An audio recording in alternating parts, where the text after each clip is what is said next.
नमस्कार मित्रों, ये एजुकेशन चैनल पर आप सबका स्वागत है। वीकली करंट अफेयर्स हम लोग देखते हैं हर मंडे टू संडे तक जितना भी करंट अफेयर्स रहता है उसको हम लोग एक बार स्टडी करते हैं। क्लास एक बार ज्वाइन कर ले, देख ले साउंड ऑडिबल है कि नहीं। साउंड में कोई इशू हो तो चैट कर लीजिएगा आप लोग, ठीक है। मंडे टू संडे तक का जितना भी करंट अफेयर्स होता है, इंपॉर्टेंट करंट अफेयर्स ले लिया जाता है। संडे के संडे इसका क्लास रहता है। तो देखिए आप पढ़े एक हफ्ता में, पिछले 1 वीक में कुछ आया है कि नहीं आया है या कुछ माइंड से आया है, तो सारे के कलेक्शंस होते हैं। सब इंपॉर्टेंट जो क्वेश्चन है बहुत सारी चीज़ों को लेकर के उसका कलेक्शन किया जाता है। आज का क्वेश्चन ऑफ द डे क्या है ना। क्वेश्चन ऑफ द डे रहता है हमारे क्लास का। तो क्वेश्चन ऑफ द डे है, इसका आपको रिप्लाई बीच में चैट करके देना है, इसका क्या करेक्ट रिप्लाई होगा। क्वेश्चन ऑफ द डे है, चर्चा में रहा लेना का पावीर। नाम थोड़ा सा रहेगा टेक्निकल क्योंकि बायोलॉजी का टर्म है। चर्चा में रहा लेना का पावीर किस बीमारी से संबंधित है। इंपॉर्टेंट है, लेकिन ये क्वेश्चन कई बार इस टाइप से क्वेश्चन एग्जाम में आ जाते हैं और पता चलता है ये वर्ड से ही परिचित नहीं है। इसलिए इस वर्ड को देख लीजिए। चर्चा में रहा लेनाका पावीर किस बीमारी से संबंधित है। इसका रिप्लाई आप लोग चैट करके बीच में देंगे, ठीक है, जो भी इसका होगा। बाकी ये क्वेश्चन बीच में आ भी जाएगा, इसका रिप्लाई भी हम लोग करेंगे, देख लेंगे, राइट। तो चलिए क्वेश्चन हम लोग स्टार्ट करते हैं। पहला क्वेश्चन है, मेरियम वेबस्टर ने किस शब्द को 2024 वर्ड ऑफ द ईयर घोषित किया। कौन सा? मेरियम वेबस्टर। जो जैसे ऑक्सफोर्ड हो गया, जैसे बहुत सारे जो डिक्शनरी है, कॉलिन हो गया, इन लोगों ने भी हर साल जो है ना एक वर्ड देते हैं, उसको उस वर्ड को ऐड करते हैं, ईयर ऑफ द किया जाता है। तो ये मेरियम वेबस्टर ने किस शब्द को 2024 वर्ड ऑफ द ईयर घोषित किया। तो कौन सा वर्ड है ये? पोलराइजेशन है। कौन सा है? पोलराइजेशन वर्ड को 2024 का वर्ड ऑफ द ईयर घोषित किया। इससे रिलेटेड कुछ फैक्ट्स होते हैं जो इंपॉर्टेंट होते हैं, उसको देखना जरूरी है, इसलिए देख लीजिए। मेरियम वेबस्टर ने पोलराइजेशन का मतलब क्या होता है? ध्रुवीकरण, है ना। खास करके इलेक्शन वगैरह के टाइम में आप देखते होंगे पोलराइजेशन वर्ड का यूज होता है। 2024 का शब्द घोषित किया। पोलराइजेशन इसका अर्थ किसी समूह या समाज में विचारों, विश्वासों और रुचियों का विपरीत ध्रुवों पर केंद्रित होना, राइट। एक तरफ से एक विचार वाले पोलराइज हो गए, दूसरी तरफ से दूसरे विचारधारा वाले पोलराइज हो गए, ठीक है। पॉलिटिकल टर्म भी है ये। 2024 के अमेरिकी चुनाव, राष्ट्रपति चुनाव, डोनाल्ड ट्रंप की जीत और वैश्विक राजनीतिक ध्रुवीकरण से प्रेरित था। अन्य जो शब्द थे क्या थे? ऑक्सफोर्ड ने क्या शब्द दिया था? ब्रेन रोट, जो अभी ऑप्शन में भी आपको होंगे, ठीक है। तो कंफ्यूज नहीं होना है, सबके लिए अलग अलग दिया गया। ब्रेन रोट जो था ऑक्सफोर्ड ने दिया था, और कॉलिंस डिक्शनरी क्या दिया था? BRAT, ब्रेट दिया था, ठीक है। तो ये रिलेटेड फैक्ट्स है, ये दोनों इंपॉर्टेंट है, कॉलिन और ऑक्सफोर्ड वाला। तो ये हर साल आता है, ये सब कहीं कहीं क्वेश्चन आ जाते हैं हर साल जो दिया जाता है इसमें। चलिए अगला क्वेश्चन है, किस IIT ने, IIT तो जानते ही होंगे आप, इंडियन इंस्टीट्यूट ऑफ टेक्नोलॉजी, किस IIT ने पहली बार हाई रिजोल्यूशन भ्रूण मस्तिष्क की 3D तस्वीरें तैयार की है। किस IIT ने पहली बार हाई रिजोल्यूशन भ्रूण मस्तिष्क की 3D तस्वीरें तैयार की है? कौन सा IIT है? IIT मद्रास। कौन सा? IIT मद्रास। IIT मद्रास के सुधा गोपाल कृष्ण ब्रेन सेंटर द्वारा ब्रेन मैपिंग तकनीक का उपयोग किया गया है। पश्चिमी देशों की तुलना में 1/10वें हिस्से की लागत पर तैयार किया गया। अच्छा है, चीप है। यह डेटा वैश्विक अनुसंधानकर्ताओं के लिए निःशुल्क उपलब्ध होगा। मस्तिष्क विकारों के निदान उपचार में क्या होगा? इंपॉर्टेंस रहेगा इसकी। IIT मद्रास ने अपना परिसर कहाँ खोला है? विदेश में, तंजानिया में और अबू धाबी में, ठीक है। अबू धाबी में दोनों जगह स्थापित किया। चलिए, हाल ही में जाकिर हुसैन क्या है? एक पर्सनालिटी है इंडिया के। हाल ही में जाकिर हुसैन का निधन हो गया, इनका संबंध किस वाद्य यंत्र से था? इस टाइप से क्वेश्चंस आते हैं, थोड़ा सा कल्चरल है तो क्वेश्चन ऐसे देता है। तो कौन सा है? तबला वादक थे ये। क्या थे? जाकिर हुसैन तबला वादक थे। 73 वर्षीय पद्म विभूषण जाकिर हुसैन दिल से जुड़ी समस्या के कारण सैन फ्रांसिस्को के अस्पताल में 2 सप्ताह से भर्ती थे। जाकिर हुसैन ने अपने पिता उस्ताद उल्लाह रखा, तो फादर का नाम क्या है? उस्ताद अल्लाह रखा, ठीक है। तो 3 साल की उम्र में तबला सीखना शुरू किया। इनकी उपलब्धियां क्या है जाकिर हुसैन जी का? पद्मश्री 88 में मिला है, पद्म भूषण 2002 में, पद्म विभूषण यानी कि श्री भूषण अभिभूषण, पद्मश्री, पद्म भूषण, पद्म विभूषण, तीनों चीजें मिल गया है। 2023 में पद्म विभूषण 2023 में मिला था इनको, लेटेस्ट जो था। अब तक 5 ग्रैमी अवार्ड जीते, जिनमें से 3 अवार्ड 2024 में मिले, ठीक। उन्हें बराक ओबामा द्वारा व्हाइट हाउस में ऑल स्टार ग्लोबल कॉन्सर्ट में आमंत्रित किया गया था। तो ये इनका अचीवमेंट है, ठीक है। जाकिर हुसैन जी का तबला वादक है। क्वेश्चन आ सकता है, कल्चर वाले कई सारे क्वेश्चन आते हैं, राइट। चलिए क्वेश्चन देखिए, CPTPP क्या है अभी देख लीजिए। Comprehensive and progressive agreement for trans Pacific partnership. Trans Pacific यानी कि एक से दूसरी जगह, ठीक है। ट्रांस पैसिफिक पार्टनरशिप में शामिल होने वाला पहला यूरोपीय देश कौन बना? ठीक है, तो अभी हम लोग देखेंगे कि CPTPP में भी क्या होता है, लेकिन फुल फॉर्म इसका देख लीजिए। Comprehensive and progressive agreement for trans Pacific partnership में शामिल होने वाला पहला यूरोपीय देश कौन बना? तो कौन है पहला यूरोपीय देश? ब्रिटेन इंटर किया है इसमें। कौन? ब्रिटेन इंटर किया है इसमें। Britain comprehensive and progressive agreement for trans Pacific partnership CPTPP का 12वां सदस्य बना, यानी कि इससे पहले इसमें 11 सदस्य थे। यह व्यापारिक समूह 2018 में स्थापित हुआ था। मेंबर कंट्रीज के कौन है? ये भी ऐसे 11 मेंबर कंट्री होंगे और पहला यूरोपियन कंट्री ब्रिटेन इसमें इन्वॉल्व हुआ है। तो 11 मेंबर कंट्री कौन कौन सा है इसको जरा देख लेता है। Canada, Japan, Australia, New Zealand, Brunei, Chile, Malaysia, Mexico, Peru, Singapore और वियतनाम। तो ध्यान में रखना है कि इंडिया नहीं है। तो पूछ सकता है सीपीटीपीपी में इंडिया है कि नहीं है, खास करके यूपीएससी वगैरह में ऐसे क्वेश्चन आते हैं। तो इंडिया नहीं है। 12वां कंट्री कौन बना है? यूरोप का पहला कंट्री है ना, यूरोप से पहला कंट्री ब्रिटेन, राइट। तो ये इसके मेंबर्स कंट्री होंगे और इसका जो है ये समूह जो है दुनिया के जीडीपी का 15% योगदान करता है। ठीक है, 15% का योगदान करता है। अच्छा क्वेश्चन है ये भी, इस टाइप से क्वेश्चन आता है। भारत सरकार ने राष्ट्रीय जलमार्गों, नेशनल जो वाटरवे होता है, भारत सरकार ने राष्ट्रीय जलमार्ग कौन कौन सा? गंगा ब्रह्मपुत्र के अलावा किस नदी पर कार्गो परिवहन को बढ़ावा देने की जलवाहक योजना शुरू की है? जैसे NW1 तो गंगा पे ही है, ब्रह्मपुत्र पे तो ही है, लेकिन अलग से और कौन सा नदी है जहाँ पे जलवाहक योजना शुरू की है? तो कौन सा नदी है वो? बराक नदी है। कौन सा है? बराक नदी है। लंबी दूरी 300 किलोमीटर से ज्यादा के कार्गो परिवहन पर प्रत्यक्ष प्रोत्साहन मिलेगा। केंद्रीय बंदरगाह, पोत परिवहन, जलमार्ग मंत्री कौन है? सर्बानंद सोनोवाल द्वारा शुरू किया गया योजना 3 वर्षों तक वैध रहेगी। ठीक है, भारत का जलमार्ग नेटवर्क 20,236 किलोमीटर की नौवहन लंबाई में, ये फैक्ट्स है, कितना नदियों कितना नहर ये रहेगा। सर्बानंद सोनोवाल मुंबई में क्रूज भारत मिशन शुरू की, ये भी इंपॉर्टेंट है, ध्यान में रखिए। और NW1 कौन सा है? नेशनल वाटरवे 1, जिसको बोलते हैं भारत का सबसे लंबा राष्ट्रीय जलमार्ग 1, प्रयागराज से हल्दिया 1620 किलोमीटर है। ठीक है, तो यदि आप लोग किसी को रिप्लाई आता है तो रिप्लाई आप लोग इसका आंसर देते रहिएगा। ठीक है, अगला क्वेश्चन देखिए, डेजर्ट नाइट। ठीक है, डेजर्ट नाइट क्या है? त्रिपक्षीय वायु युद्धाभ्यास है। एक तो यह है कि एयर एक्सरसाइज है, ठीक है, एयर एक्सरसाइज और क्या है? ट्रिपैट्रिएट है, त्रिपक्षीय है वायु युद्धाभ्यास। किसके किसके बीच? भारत, फ्रांस और यूएई के वायु सेनाओं के मध्य संपन्न हुआ। इसका आयोजन कहाँ किया गया? इस टाइप से क्वेश्चन हमेशा आते हैं, एक्सरसाइज होते हैं, जैसे मालाबार हो गया, गरुड़ हो गया, ठीक है, मित्र हो गया, ये सब क्वेश्चन हमेशा आता है। सूर्य किरण हो गया। पहली बात तो ध्यान में रहे किस किस कंट्री के साथ एक्सरसाइज हो रहा है और एक्सरसाइज का पैटर्न क्या है, राइट। मिलिट्री एक्सरसाइज है, नेवल एक्सरसाइज है, या एयर एक्सरसाइज है। ठीक है, तो इसमें एयर एक्सरसाइज है और 3 कंट्री इसमें पार्टिसिपेट किया। कौन कौन किया? इंडिया, फ्रांस और यूएई का। तो कहाँ हुआ, इसका नाम क्या है? तो नाम क्या हुआ? नाम हुआ डेजर्ट नाइट। और कहाँ ये हुआ है? अरबियन सी में हुआ है, अरब सागर में हुआ। अरब सागर आपको पता है इंडिया के किस तरफ? पश्चिम साइड वाला नीचे साइड, ठीक है, इधर बे ऑफ बंगाल और पश्चिम साइड वाला अरब सागर, जहाँ पे लक्षद्वीप वगैरह है। यह युद्धाभ्यास परस्पर सहयोग और सामंजस्य बढ़ाने पर केंद्रित था। भारत के कौन कौन इसमें पार्टिसिपेट करेंगे? इंडिया के सुखोई 30 MKI, जगुआर, AWNC और अन्य विमानों ने जामनगर से भाग लिया। ठीक है, फ्रांस का राफेल, तो राफेल ऐसे भी ध्यान रखिएगा, राफेल कहाँ का है? फ्रांस का। यूएई का F-16 अल धपरा एयरबेस से शामिल हुए। भारत और फ्रांस की रक्षा साझेदारी लंबे समय से मजबूत है, जिसमें शक्ति, वरुण और गरुड़ एयरफोर्स अभ्यास शामिल है। तो इंडिया और फ्रांस के बीच जो होता है ये इंपॉर्टेंट है, ध्यान में रखना है। इंडिया फ्रांस के बीच में 3 एक्सरसाइज होता है, नेवी का, मिलिट्री का और एयरफोर्स का। वो तीनों का अलग अलग नाम है, राइट। तो शक्ति जो है आर्मी का है, ठीक है, उसी तरीके से वरुण जो है नेवी का है और गरुड़ जो है एयरफोर्स का। ये तो तीनों है और तीनों नाम याद रखना है, VVI है। यूएई के साथ भी डेजर्ट फ्लैग और अन्य सैन्य कार्यक्रमों से गहरा सहयोग दिखा है। ठीक है, ये रिलेटेड फैक्ट्स है। चलिए अगला बताइए, अमित शाह ने किस राज्य के पुलिस बल को प्रेसिडेंट कलर प्रदान किया? ठीक है, किस राज्य के पुलिस बल को क्या किया? प्रेसिडेंट कलर प्रदान किया। कौन सा राज्य है? छत्तीसगढ़ को। किसको? छत्तीसगढ़ को। रायपुर में केंद्रीय गृह मंत्री अमित शाह छत्तीसगढ़ पुलिस को राष्ट्रपति का निशान क्या? प्रेसिडेंट कलर प्रदान किया। छत्तीसगढ़ के लिए और थोड़ा इंपॉर्टेंट देख लीजिए, महतारी बंधन योजना छत्तीसगढ़ में चल रहा है। छत्तीसगढ़ के मुख्यमंत्री कौन है? विष्णुदेव साय है। विधानसभा में सीट की संख्या छत्तीसगढ़ में 90 है और छत्तीसगढ़ राज्य का गठन 1 नवंबर 2000 को हुआ था। जो 3 राज्य बने थे उसमें सबसे पहले छत्तीसगढ़ और उसके बाद उत्तराखंड भी बना था। ठीक है, उत्तराखंड भी बना था और झारखंड भी बना था।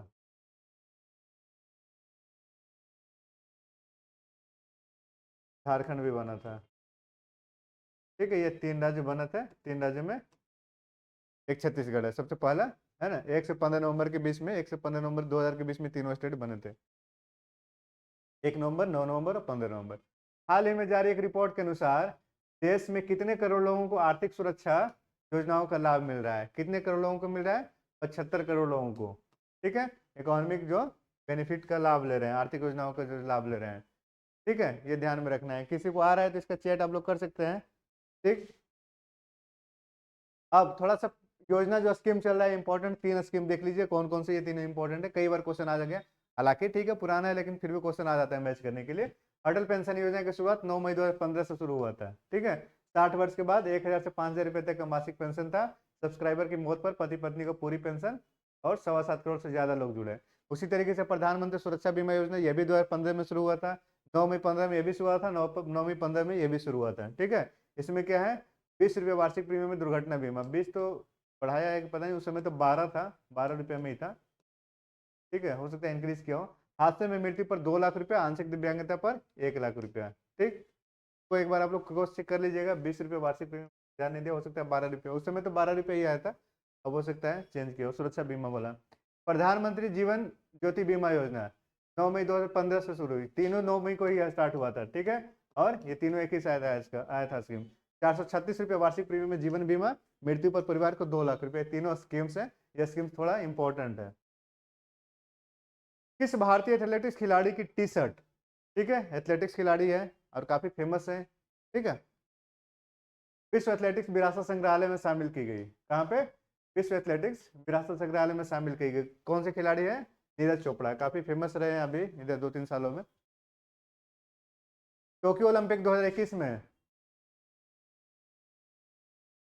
टोक्यो ओलंपिक 2021 होगा कि 20 होगा? 20 में हुआ था टोक्यो। टोक्यो ओलंपिक 2021 में स्वर्ण पदक विजेता नीरज चोपड़ा की प्रतियोगिता में पहली पहनी गई टी शर्ट को विश्व एथलेटिक्स विरासत संग्रह में शामिल किया गया। नीरज चोपड़ा ने पेरिस ओलंपिक 2024 में 89 मीटर थ्रो करके रजत पदक जीता था। ठीक है, पेरिस ओलंपिक जो अभी 2024 में हुआ, कहाँ पे हुआ था? सिंध, पेरिस में सिंध नदी के किनारे पे जो हुआ था, सिंध नदी में ही उसका उद्घाटन भी हुआ था। पाकिस्तान के अरशद नदीम के पीछे, ठीक है, 92.97 ये था, और के पीछे ये था इनका, इसीलिए इनको क्या मिला? रजत पदक मिला। राष्ट्रीय भाला फेंक दिवस कब मनाया जाता है? 7 अगस्त को मनाया जाता है, इन्हीं के उपलक्ष्य में। विश्व धरोहर दिवस, विश्व धरोहर दिवस अथवा विश्व विरासत दिवस प्रतिवर्ष 18 अप्रैल को रिलेटेड फैक्ट्स है, स्पोर्ट्स वाला, कई बार क्वेश्चन इससे आता है। ठीक, चलिए अगला क्वेश्चन बताइए। एक बहुत बढ़िया है, एक अच्छा क्वेश्चन है, कई बार ऐसे क्वेश्चन आते हैं। पूर्व फुटबॉलर 53 वर्षीय मिखाइल कावेलासविली, मिखाइल कावेलासविली को किस देश का राष्ट्रपति चुना गया है? ठीक है, कहाँ के चुने गए हैं? जॉर्जिया के। सबसे बड़ी बात है कि फुटबॉलर है और 53 साल के हैं और प्रेसिडेंट चुने गए हैं। कहाँ के चुने गए? जॉर्जिया के। नाम क्या है? मिखाइल कावेलासविली। मिखाइल कावेलासविली सत्तारूढ़ जॉर्जियन ड्रीम पार्टी से है। जॉर्जिया की राजधानी तिबिलिसी। विश्व पर्यटन दिवस की मेजबानी जॉर्जिया ने की। विश्व पर्यटन दिवस प्रतिवर्ष 27 सितंबर को मनाया जाता है। थीम है टूरिज्म एंड पीस। मेजबानी जॉर्जिया के द्वारा किया गया था विश्व पर्यटन दिवस का। ठीक है, तो रिलेटेड जो भी करंट वगैरह है सब इसीलिए ऐड किया जाता है। तो ये साइड वाला स्लाइड है ना, इंपॉर्टेंट रहता है, इसको देख लिया कीजिए। किस देश ने आधिकारिक रूप से पुष्टि की कि वैक्सीन के प्री क्लिनिकल ट्रायल में दिखा है, वैक्सीन जो आया था उसके प्री क्लिनिकल ट्रायल में दिखा है, क्या दिखा है? कि इसने ट्यूमर के विकास को रोक दिया। अभी तक तो कई बार थोड़ा निगेटिव ही देखते थे, ठीक है, अब क्या हम लोग देख रहे हैं? अब हम लोग पॉजिटिव ही देखना शुरू कर दिए हैं, राइट। तो कौन सा रहेगा? रूस रहेगा। रूस ने ऐसा अनाउंसमेंट किया है, ऑफिशियली पुष्टि भी किया है। रूसी स्वास्थ्य मंत्रालय के रेडियोलॉजी मेडिकल रिसर्च सेंटर के जनरल डायरेक्टर ने बताया है कि हमने कैंसर के लिए खुद की जो mRNA वैक्सीन बनाई है और ये मरीजों को मुफ्त में दी जाएगी। कैंसर के लिए खुद की mRNA वैक्सीन बना ली है और मरीजों को मुफ्त में दी जाएगी। एक अन्य अधिकारी ने बताया वैक्सीन के प्री क्लिनिकल ट्रायल में दिखा है कि इसने ट्यूमर के विकास को रोक दिया। 2025 की शुरुआत से वैक्सीन मिलनी शुरू हो जाएगी, इसके लिए, कैंसर के लिए। ठीक, बजट 2024-25 में कैंसर की 3 दवाइयों पर सीमा शुल्क से पूर्णतः छूट। कौन कौन से? ये इंडिया के संदर्भ में है, राइट। बजट 2024-25 में हम लोगों ने देखा था इसको, किसके संदर्भ में? भारत के संदर्भ, इंडिया के संदर्भ। किसमें किसमें छूट दी गई थी? तो ट्रेस्टुजुमैब, डेरेक्सटेकन और ओसिमोर ओसिमोर्टिनिब एवं डर्वालुमैब। ये थोड़ा सा नाम रहेगा आपको, टफ रहेगा थोड़ा सा, इसीलिए डॉक्टर वॉक्टर जो है ना, सारे लोग नहीं बनते हैं, सोचते हैं कि इतिहास से भूगोल पढ़ के जो है कुछ कुछ किया जाए। ठीक है, क्योंकि कितना बायोलॉजी का टर्म याद करेंगे। विश्व कैंसर दिवस 4 फरवरी को मनाया जाता है। हाल ही में साहित्य अकादमी पुरस्कार 2024 की घोषणा की गई। यह पुरस्कार कितनी भारतीय भाषाओं में दिया जाता है? ठीक है, यह पुरस्कार कितनी भारतीय भाषाओं में दिया जाता है? बताइए इसका आंसर। अब आप लोग आप बताइए। ठीक है, कितनी भारतीय भाषाओं में दिया जाएगा? 24 भारतीय भाषाओं में दिया जाएगा। यानी कि अनुसूची 8 में जो 8 भारतीय भाषा है उससे 2 अधिक। यह पुरस्कार 24 भारतीय भाषाओं में दिया जाता है। हिंदी भाषा के लिए प्रतिष्ठित कवियत्री गगन गिल को उनकी कविता में मैं जब तक आई बहार के लिए चुना गया। ठीक है, गगन गिल। और अंग्रेजी भाषा के लिए स्ट्रीन कीरे को। ये दोनों नाम याद रखना है ना, ये दिया गया। संस्कृत भाषा के लिए दीपक कुमार शर्मा को कविता भास्कर चरितम के लिए चुना गया। उर्दू, बांग्ला और डोगरी भाषा के लिए बाद में घोषणा की जाएगी।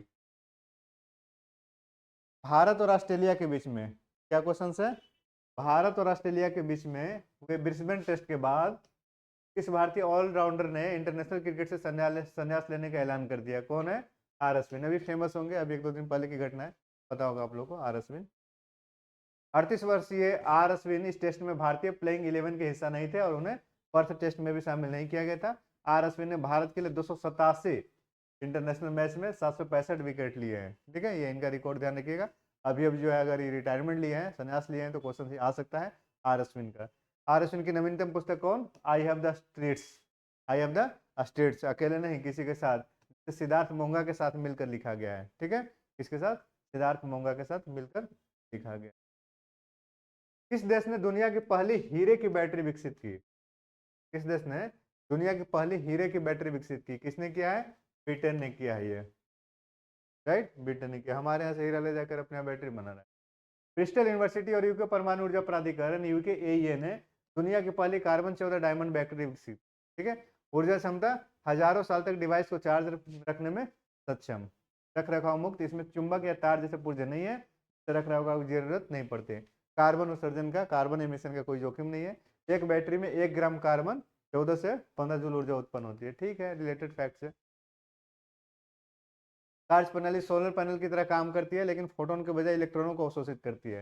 हीरा और कार्बन 14 के बीच रिएक्शन से बिजली उत्पन्न होती है। हीरा सबसे कठोर पदार्थ है। ठीक है, और प्रधानमंत्री कौन है ब्रिटेन के? कीर स्टारमर। कीर स्टारमर ब्रिटेन के प्रधानमंत्री हैं।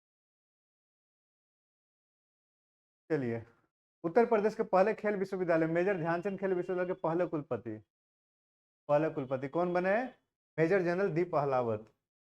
मेजर जनरल डी पहलावत बने हैं। ठीक है, 2 बार उत्तर लिखा गया। उत्तर प्रदेश के पहले खेल विश्वविद्यालय की स्थापना मेरठ में की गई है।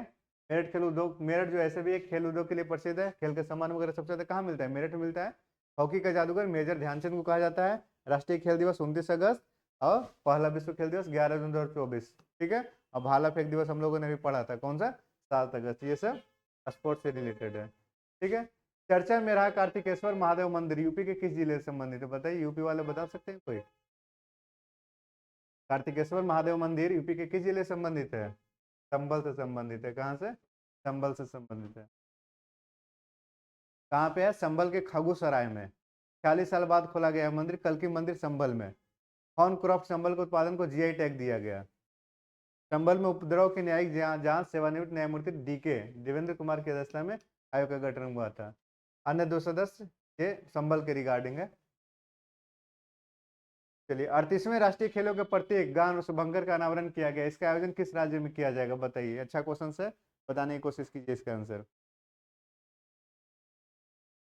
कहाँ पे किया जाएगा? गोवा में किया जाएगा।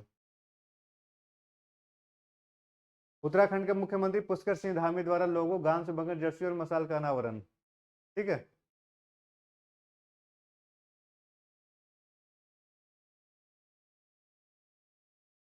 तो लेकिन हो रहा है गोवा में। ठीक है, 38वें राष्ट्रीय खेलों के प्रतीक गान और शुभंकर का अनावरण किया गया। इसका आयोजन किस राज्य में किया जाएगा? गोवा में। शुभारंभ उत्तराखंड के मुख्यमंत्री पुष्कर सिंह धामी द्वारा लोगो, गान, शुभंकर, जर्सी और मशाल का अनावरण। टीम ग्रेन गेम्स, आयोजन तिथि 28 जनवरी से 14 फरवरी 2025, स्थल देहरादून। तो ये इसका आंसर करेक्ट, इसका आंसर क्या से स्थल देहरादून, टिहरी, हरिद्वार, रुद्रपुर, हल्द्वानी। खेलों की संख्या 38 खेल। 37वें राष्ट्रीय खेलों का आयोजन 2024 गोवा में हुआ। ठीक है, 37वें राष्ट्रीय खेलों का आयोजन 2024 गोवा में हुआ। अब ये क्वेश्चन है, 38वें राष्ट्रीय खेलों के प्रतीक गानों से बनकर कौन किया गया, इसका आयोजन किस राज्य में किया जाएगा।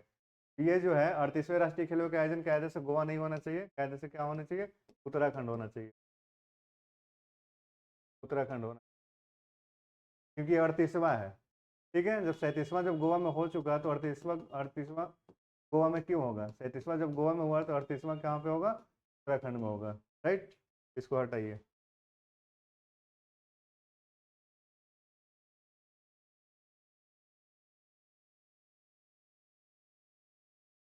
चलिए, वनों की एनसाइक्लोपीडिया, वनों की एनसाइक्लोपीडिया के नाम से प्रसिद्ध किस पर्यावरणविद का 86 वर्ष की आयु में निधन हो गया।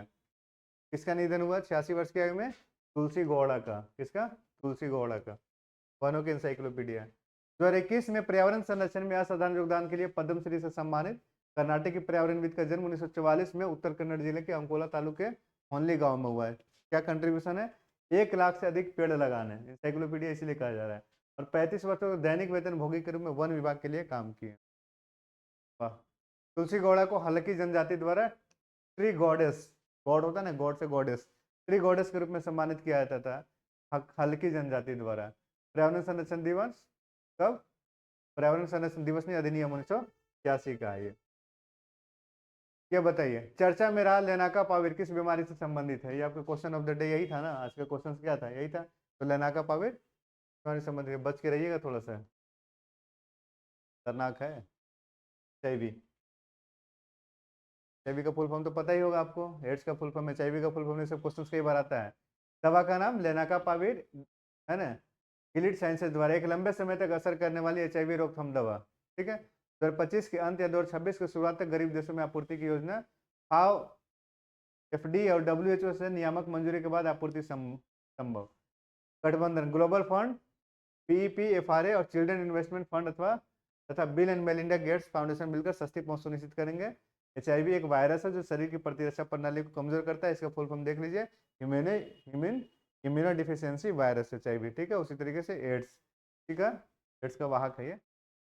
द्वारका में देश का सबसे लंबे गोल्फ कोर्स उद्घाटन किसने किया, बताइए इसका आंसर, किसने किया। द्वारका में देश का सबसे लंबा गोल्फ कोर्स उद्घाटन किसने किया, वीके सक्सेना। ठीक है, वीके सक्सेना द्वारा किया गया है। स्थान द्वारका सेक्टर 24 के पूर्व जेपी ग्रोस ग्रेटर नोएडा। इतना ज्यादा इंपॉर्टेंट फैक्ट्स ही नहीं है, बस ये रखने हैं, दिल्ली के उपराज्यपाल है वीके सक्सेना, ये याद रखिए। और हाल ही में दिल्ली ने एक संजीवनी योजना घोषित की। ठीक है, संजीवनी योजना घोषित की दिल्ली ने। इसमें क्या है, 60 साल से अधिक उम्र के सभी बुजुर्गों को संजीवनी योजना के तहत निःशुल्क उपचार, क्या, निःशुल्क उपचार की सुविधा मिलेगी, निःशुल्क है ये, कोई सीमा नहीं, उपचार के लिए आय या खर्च की कोई अधिकतम सीमा तय नहीं है। इसके पूर्व बुजुर्गों के लिए मुख्यमंत्री तीर्थ यात्रा योजना भी दिल्ली ने चलाया था, और अभी हेल्थ के लिए योजना का पंजीकरण शुरू कर दिया गया, जबकि विधानसभा चुनाव के बाद लागू की जाएगी। हाल ही में किसने मिस इंडिया यूएसए 2024 का ताज जीता, किसने जीता है, कैटलिन सैंड्रा ने, कैटलिन सैंड्रा। जन्म स्थान कहाँ, चेन्नई, कैलिफोर्निया विश्वविद्यालय के स्टूडेंट रही हैं। मिसेज इंडिया यूएसए संस्कृति शर्मा को मिला है। Miss tin India USA Arshita Kathpalia को मिला है। ठीक है, आयोजक भारत महोत्सव समिति के द्वारा इसका आयोजन किया गया। राइट, चलिए, अटल बिहारी वाजपेयी की स्मृति में प्रतिवर्ष राष्ट्रीय सुशासन दिवस कब मनाया जाता है, 25 दिसंबर को। ठीक है, 25 दिसंबर को इनका स्मृति है, मतलब अटल बिहारी वाजपेयी का जन्म है। ठीक है, और यहाँ पे 25 दिसंबर को न्यूटन का भी बर्थ हुआ था। 25 दिसंबर को आपका पाकिस्तान के कौन है, नवाज शरीफ हैं, उनका भी जन्म हुआ था 25 दिसंबर को। तो 25 दिसंबर जो है ना, बड़ा फेमस है ये। ठीक है, तो सुशासन दिवस 25 दिसंबर। अब ऐसा नहीं कि सारे डे के लिए स्कॉलर को लेकर बैठ जाइए, है ना, मुझे याद है तो मैं बता दिया, लेकिन ऐसा बैठना है। सुशासन सप्ताह 19 से 25 दिसंबर 2024, वीक वाला पूछेगा तो ध्यान में रखिएगा, वीक 19 से 25 यानी 25 पे लास्ट हो जा रहा है। उद्घाटन मुख्यमंत्री योगी आदित्यनाथ। स्थान यूपी संगीत नाटक अकादमी, गोमती नगर, लखनऊ। अटल जी के नाम से संचालित यूपी महत्वपूर्ण परियोजना है। ठीक है, अटल सांस्कृतिक संकुल केंद्र आगरा के बटेश्वर में अटल जी के पैतृक गांव का पर्यटन विकास किया जाएगा। अटल आवासीय विद्यालय 18 मंडलों में इसका स्थापना हुई है। और भी इससे कुछ फैक्ट्स होंगे। अटल चिकित्सा विश्वविद्यालय लखनऊ में, यूपी के लिए इंपॉर्टेंट है, थोड़ा सा ध्यान में रखें, यूपी के किसी भी एग्जाम के लिए इंपॉर्टेंट है। अटल चिकित्सा विश्वविद्यालय लखनऊ में। अटल साइंटिफिक कन्वेंशन सेंटर लखनऊ में। अटल चौक हजरतगंज चौराहे का नामकरण करके अटल चौक कर दिया गया है।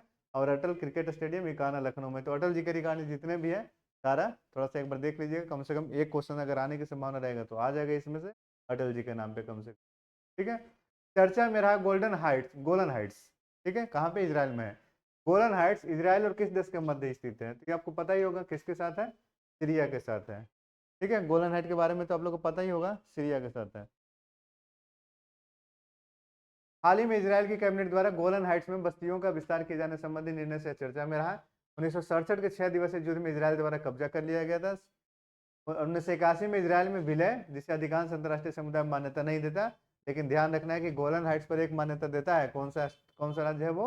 अमेरिका है। ठीक है, अमेरिका ने गोलन हाइट्स पर इजराइल की संप्रभुता को एक्सेप्ट कर रखा है। किसके साथ बॉर्डर मिल रहा है गोलन हाइट्स का? सीरिया के साथ। सीरिया की राजधानी दमिश्क। ठीक है, और हाल ही में सीरिया में सत्ता भी चेंज हुआ है।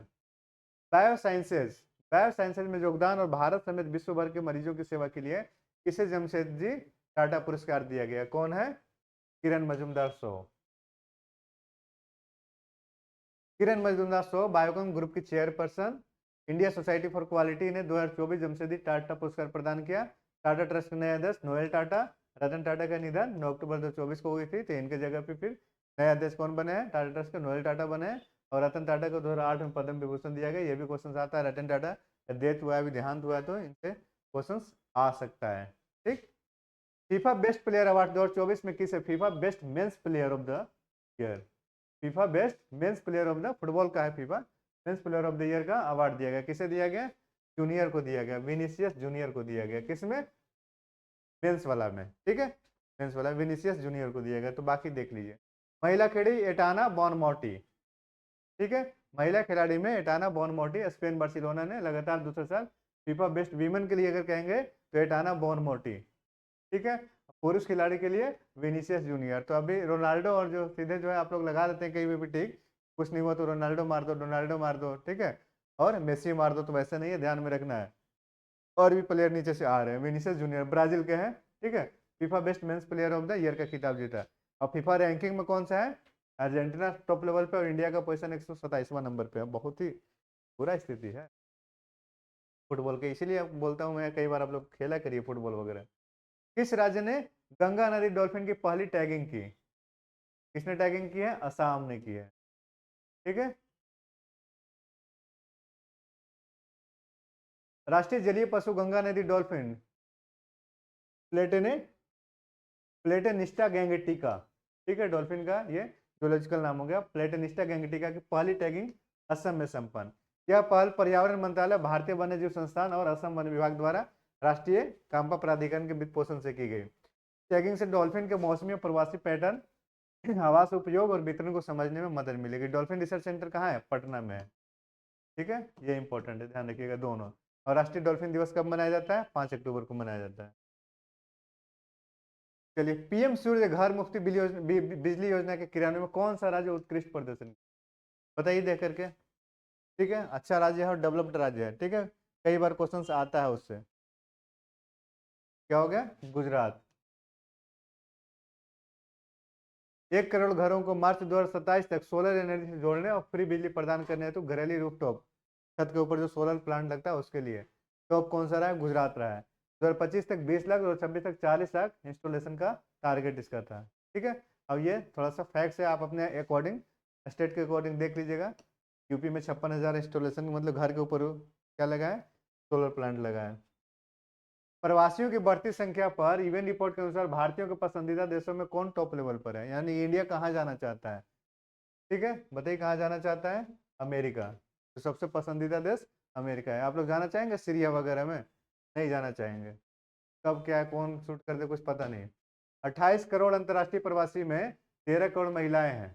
ठीक है, अगर 28 करोड़ का बाइफर्केशन कर लें तो 13 करोड़ महिलाएं हैं, 2.8 करोड़ बच्चे शामिल है, करीब करीब 3 करोड़। ठीक है, 3.5 करोड़ भारतीय जो है विदेशों में प्रवासी। ये फैक्ट है, कहीं मेंस में काम आ जाएगा, निकाल के आपको दे दिया गया है। भारतीयों के पसंदीदा देश में अमेरिका पहले नंबर पे, दूसरे नंबर पे ब्रिटेन। ठीक है, 54 लाख भारतीय, कुल अमेरिकी आबादी का 1.6%। 54 लाख भारतीय जो अमेरिका में रह रहे हैं और ब्रिटेन में 3.7 लाख। ठीक है, कनाडा भारतीय आबादी लगभग 17 लाख है, कनाडा में भी है, लेकिन कनाडा से ज़्यादा अमेरिका में है। ठीक है, और पसंदीदा अगर पूछा जाए तो हम लोगों ने क्या करना है, अमेरिका करना है आंसर। अंतर्राष्ट्रीय प्रवासी दिवस प्रतिवर्ष 18 दिसंबर को मनाया जाता है। 2024 वाला थीम क्या है, celebrating the contribution and opportunity of migration. ठीक, चलिए ये बताइए, इसका आंसर बताइए क्या होगा।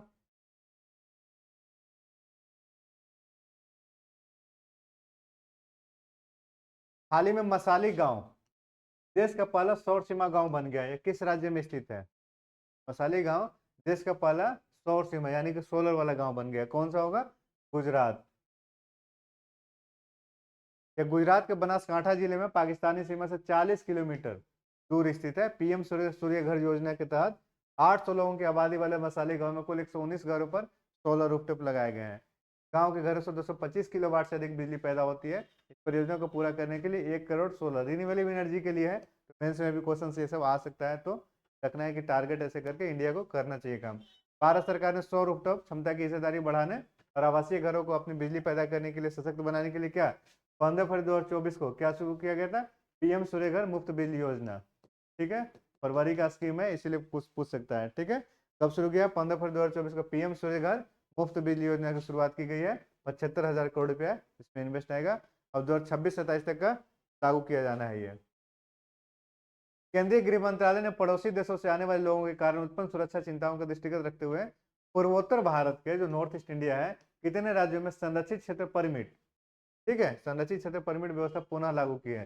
कि कौन कौन से स्टेट है, 3 स्टेट है, 3 स्टेट में लागू किया गया है क्या, संरक्षित क्षेत्र परमिट लागू किया गया है।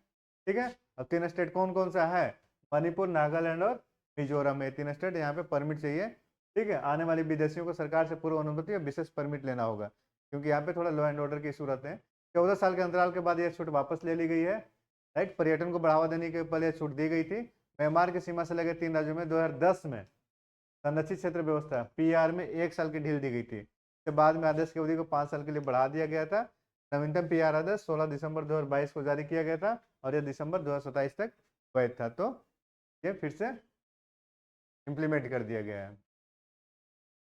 हाल ही में वर्ष 2023 का राष्ट्रीय तानसेन सम्मान किस सुप्रसिद्ध तबला वादक को, तानसेन सम्मान किसके रिगार्डिंग, तबला वादक को, किस तबला वादक को प्रदान किया गया, कौन सा है, पंडित स्वप्न चौधरी हैं। कौन, पंडित स्वप्न चौधरी हैं। ग्वालियर में आयोजित समारोह में पुरस्कार दिया गया। ठीक है, इस समारोह में राष्ट्रीय तानसेन पुरस्कार के अलावा राजा मान सिंह तोमर पुरस्कार भी प्रदान किया जाता है। ठीक है, 2023 का राजा मान सिंह तोमर सम्मान इंदौर की संस्था सानंद न्यास को प्रदान किया गया। तानसेन एमपी गवर्नमेंट द्वारा दिया जाता है। 1990 में इसका स्थापना, 1980 में स्थापना हुआ था तानसेन। ठीक है, 5 लाख रुपए की सम्मान राशि दी जाती है तानसेन के सम्मान में। तो एमपी में थोड़ा सा एमपी के रिगार्डिंग इंपॉर्टेंट क्वेश्चन इसलिए है कि एमपी कई बार पूछता है ये। ठीक है, हाल ही में किस प्रसिद्ध भारतीय शिक्षाविदों को भूटान के शाही सम्मान से सम्मानित किया गया है, कोई शिक्षाविद है इनको भूटान के सम्मान मिला, कौन किनको मिला है, अरुण कपूर को मिला है। अरुण कपूर रीतिंजलि के संस्थापक और अध्यक्ष एक एनजीओ है ना, इसके हेड है। 1985 में क्या था, हाशिए के समुदाय को भी सामुदायिक विकास को उत्प्रेरित करने के लिए स्थापित किया गया था एक एनजीओ रीतिंजलि। और है ये कहाँ से बेसिकली, राजस्थान के लिए इन्होंने काम किया। भारत के राजस्थान के झालावाड़ में पलवन स्कूल की स्थापना की है। ठीक है, और कोविड में भी इन्होंने काफ़ी कुछ काम किया था। और भूटान द्वारा पीएम नरेंद्र मोदी को कौन सा एक सम्मान दिया गया, ऑर्डर ऑफ डुक ग्यालपो प्रदान किया गया था। यही इंपॉर्टेंट है, क्योंकि ध्यान रखिएगा कि एक कंट्री के जो है, एक कंट्री दे रहा है दूसरे कंट्री के लीडर को, पीएम नरेंद्र मोदी को दिया गया order of duke Gyalpo.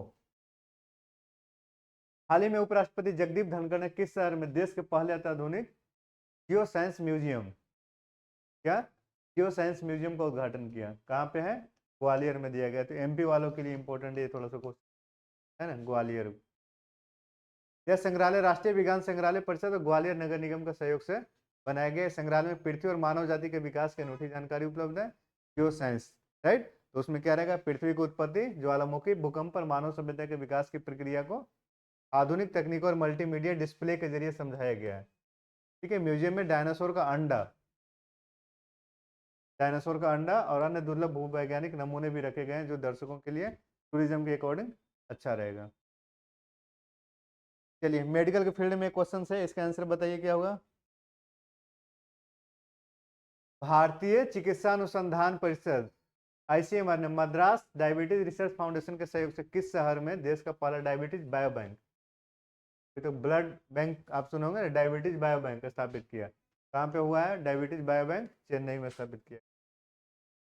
Bio bank diabetes के कारणों भारतीयों के चपेट में लेने वाले विभिन्न प्रकार के डायबिटीज और इससे संबंधित विकारों पर शोध में मदद करेगा। डायबिटीज की इशू आ ही रहा है आजकल, हर किसी में हो रहा है कुछ ना कुछ। बायो बैंक स्थापित करने की प्रक्रिया करीब 2 साल पहले शुरू हुई थी और Indian journal of medical research में प्रकाशित लेख में बायो बैंक का विवरण और इसे स्थापित करने के उद्देश्य को विस्तार से बताया गया। ठीक है। विश्व के विभिन्न बायो बैंक में से सबसे प्रसिद्ध ब्रिटेन का बायो बैंक है, राइट। इसमें 5 लाख लोगों की अनुवांशिक, जीवन शैली और स्वास्थ्य संबंधी जानकारी वाला बायोमेडिकल डाटा है ये। डायबिटीज या मधुमेह क्या है? आयुर्वेद में डायबिटीज को मधुमेह रोग कहा जाता है, वही है, सेम ही चीज होता है। डायबिटीज रोग एक तरह का मेटाबॉलिक डिसऑर्डर है, शरीर पर्याप्त इंसुलिन का उत्पादन नहीं करता है। शरीर में इंसुलिन कमी से शुगर का स्तर बढ़ने लगता है और यह बीमारी हेरिडेटरी भी होती है और खराब जीवन शैली के कारण भी होती है, राइट। इसीलिए समय पर सोना है, समय पर जगना है, सुबह उठ के जॉगिंग करना है थोड़ा सा। हाल ही में कौन सा देश आधिकारिक तौर पर ट्रांस पैसिफिक साझेदारी के लिए व्यापक और प्रगति सीटीपीपी का 12वां सदस्य बना? तो हम लोगों ने इसको पढ़ लिया है, कौन सा बना था? ब्रिटेन बना था। क्वेश्चन रिपीट हो रहा है, ठीक है। 12 सदस्य, इस क्वेश्चन को हम लोगों ने पढ़ लिया है, राइट। सीटीपीपी क्या है? एक मुक्त व्यापार समझौता, एफटीए है। 12 सदस्य, ब्रिटेन जो इसमें इन्वॉल्व हुआ था पहला यूरोपीय कंट्री है। 12 मेंबर हम लोगों ने देख लिया कौन कौन है।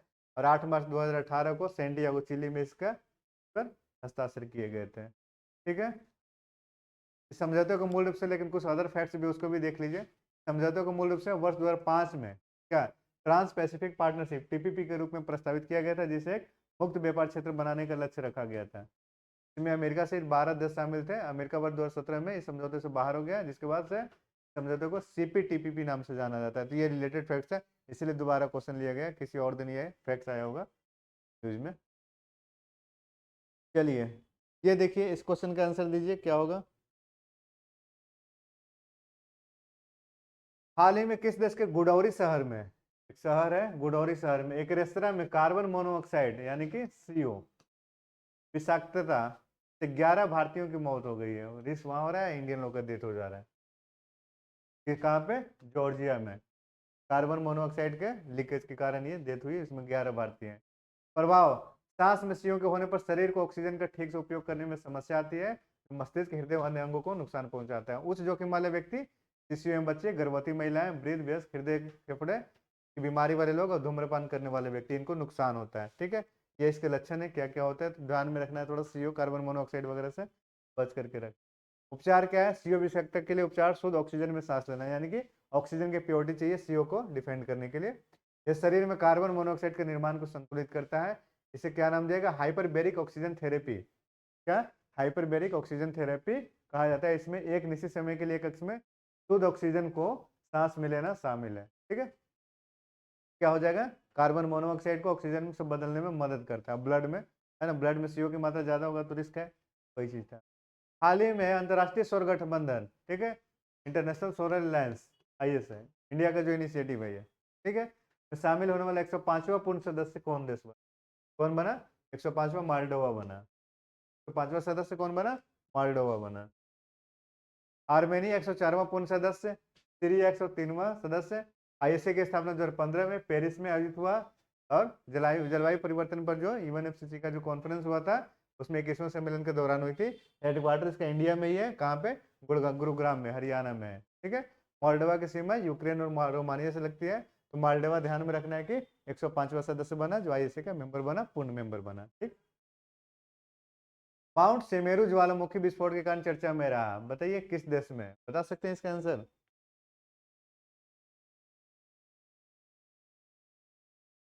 माउंट सेमेरू ज्वालामुखी विस्फोट के कारण चर्चा में रहा, किस देश में स्थित है, कहाँ पे? इंडोनेशिया में, माउंट सेमेरू। हाल ही में इंडोनेशिया के पूर्वी जावा प्रांत में स्थित माउंट सेमेरू ज्वालामुखी में विस्फोट हुआ। इसे द ग्रेट माउंटेन के रूप में भी जाना जाता है, ठीक। इंडोनेशिया की सीमा पापुआ न्यू गिनी, पूर्वी तिमोर और मलेशिया के साथ लगती है। राजधानी जकार्ता, आसियान के मेंबर रहेगा ये, ठीक है। किसका मेंबर? आसियान का मेंबर रहेगा, ठीक है। राजधानी जकार्ता, आधिकारिक भाषा इंडोनेशियाई, मुद्रा इंडोनेशियाई रुपया। हाल ही में श्रीलंका भारत नौसैनिक अभ्यास, SLINXX, ठीक है। SL मतलब हो गया श्रीलंका, श्रीलंका, और I मतलब हो गया इंडिया, और E मतलब हो गया, ये मतलब हो गया, सॉरी N मतलब हो गया, N मीन्स हो गया नेवल, ठीक है। और EX मतलब हो गया एक्सरसाइज। इस टाइप से करके फुल फॉर्म रहता है, सब ध्यान में रखिएगा। मैक्सिमम फुल फॉर्म में सजाए रहते हैं। SLINX यानी कि श्रीलंका इंडिया नेवल एक्सरसाइज। कहाँ पर हुआ है? विशाखापट्टनम में, यानी कि नेवल का एक्सरसाइज है तो नीचे वाले एरिया में कहीं ना कहीं होगा, तो उसी तरीके से विशाखापट्टनम में। 2 चरणों में आयोजित किया जाएगा, 17 से 18 दिसंबर तक बंदरगाह चरण और 19 से 20 दिसंबर तक समुद्री चरण, ठीक है। इस अभ्यास का उद्देश्य दोनों देशों की नौसेनाओं के बीच बहुआयामी समुद्री संचालन के लिए परस्पर सहयोग को बढ़ावा देना, आपसी समझ में सुधार करना, अच्छी बात है। तो हमेशा होता है। यह नए सैनिक अभ्यास कब से शुरू हुआ? 2005 से शुरू हो गया, ठीक है। इंडिया और श्रीलंका के बीच समुद्री सहयोग को मजबूत किया है इसने। चलिए ये क्वेश्चन बताइए, एग्रीकल्चर के रिगार्डिंग क्वेश्चन है और काफी अच्छा क्वेश्चन है, बताइए। हाल ही में विश्व बैंक ने भारत के किस राज्य में कृषि को बढ़ावा देने के लिए 325 मिलियन डॉलर की ऋण परियोजना को मंजूरी दी है? यूपी के किसी भी एग्जाम के लिए इंपॉर्टेंट है। कहाँ होगा? यूपी में। किसके लिए? एग्रीकल्चर को बढ़ावा देने के लिए 325 million dollar, right. Uttar Pradesh में फसल उत्पादकता में सुधार, डिजिटल प्रौद्योगिकी और जलवायु अनुकूल प्रक्रियाओं को अपनाने तथा बाजार संबंधों को मजबूत करने के माध्यम से कृषि आय बढ़ाने के लिए परियोजना शुरू की गई है। इसके तहत क्या हुआ? किसान क्रेडिट कार्ड KCC जैसे लोन तक पहुंच को ज्यादा किफायती और पारदर्शी बनाने के लिए नवीन वित्तीय साधन शुरू किए जाएंगे। इस परियोजना से पूर्वी उत्तर प्रदेश और बुंदेलखंड क्षेत्र के 10 लाख उत्पादकों को लाभ मिलेगा, राइट। लक्ष्य क्या है इसका? बेहतर फसल उत्पादकता, डिजिटल तकनीक और जलवायु अनुकूल प्रैक्टिस अपनाने के साथ मार्केट रिलेशन, यानी कि 325 मिलियन जो दिया जा रहा है, किसके लिए दिया जा रहा है? यूपी को दिया जा रहा है, एग्रीकल्चर के। वर्ल्ड बैंक के रिगार्डिंग देख लीजिए। विश्व बैंक क्या है? अंतर्राष्ट्रीय संगठन है, इसमें कई सारे लोग मिलकर बनता है विश्व बैंक, ठीक है, अकेले नहीं है। जैसे IBRD हो गया, ID हो गया, इस तरीके से। जब विकासशील देशों को उनकी आर्थिक प्रगति में सहायता के लिए वित्त पोषण और सलाह प्रदान करता है। कब स्थापना हुआ? तो 1944 में हुआ था, 1944 में। वाशिंगटन इसका हेडक्वार्टर है। अजय बंगा इसके अध्यक्ष हैं, किसके? विश्व बैंक के अध्यक्ष अजय बंगा जी हैं, ठीक है। ब्रेटन वुड्स सम्मेलन के द्वारा ये सब स्थापना हो रहा है उस समय 44-45 में, आप लोग देखिए। इस तरीके से हमारा आज का जो पूरा क्वेश्चन था पिछले वीक का, सारे है ना, मंडे टू संडे तक के सारे क्वेश्चन को ले लिया गया है। मेरे किसी भी एग्जाम में आएगा, ये पर्टिकुलर एक स्पेसिफिक एग्जाम के लिए करंट अफेयर्स का सीरीज नहीं चलता है, सारे एग्जाम में आते हैं जो भी एग्जाम है, क्योंकि इंपॉर्टेंट क्वेश्चन करंट अफेयर्स का कोई फिक्स नहीं रहता है कि इसी एग्जाम के लिए है, ठीक है। तो सारे एग्जाम्स में आएंगे, तो आप लोग इसका एंजॉय कीजिए, पढ़िए और एग्जाम दीजिए। और यूपी का जो एग्जाम होने वाला है आप लोग का, ठीक है, एग्जाम तो लगभग अभी मॉर्निंग में चल ही रहा होगा, तो ऑल द बेस्ट इसके लिए। तो बाकी मिलते हैं नेक्स्ट क्लास में, थैंक यू।